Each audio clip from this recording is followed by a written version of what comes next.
రంగంలోకి దిగిన పవన్ కళ్యాణ్ కీలక నేతలతో భేటీ. మరి దీనిపై ఈ రోజు వీడియో చూసే ముందు ఈ వీడియో మరో 10 మందికి వెళ్ళాలి అంటే మీరు చేసే ఒక లైక్ నాకు ఎంతో అవసరం. అలాగే ఇటువంటి మరిన్ని ఇంట్రెస్టింగ్ విషయాలు మన ఛానల్లో చాలా వీడియోస్ ఉన్నాయి, మీరు తప్పకుండా వాటిని కూడా చూడండి. ఈ వీడియో నచ్చితే కామెంట్ చేసి సబ్స్క్రైబ్ చేసుకోండి.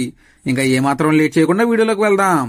జనసేన అధినేత పవన్ కళ్యాణ్ గారు ఇక మీద పార్టీ నేతలకు కొంత సమయం కేటాయించాలని చూస్తున్నారని అంటున్నారు. ముందుగా ఎమ్మెల్యేలతో ఆయన సమావేశం నిర్వహించి గ్రౌండ్ లెవెల్ పరిస్థితులు అన్నీ తెలుసుకుంటారు. అదేవిధంగా ప్రతి నియోజకవర్గంలోని కీలక నాయకులతో కూడా ఆయన భేటీలు ఉంటాయని అంటున్నారు.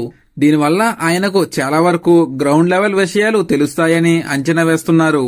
తమకు సరైన ప్రాధాన్యత ఇవ్వడం లేదని జనసేన నుంచి ఫిర్యాదులు రావడం జరిగింది. అయితే సర్దుకుని పోవాలని జనసేన అధినాయకత్వం సూచిస్తూ వచ్చింది.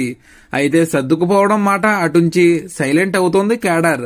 దాంతో విషయం సీరియస్ అని గ్రహించిన జనసేన హైకమాండ్ ఇప్పుడు రంగంలోకి దిగడంతో ఈ విషయం ఇప్పుడు ప్రాధాన్యత సంతరించుకుంది. మరి దీనిపై మీరేమంటారో కామెంట్లో తెలియజేయండి. Thank you for watching.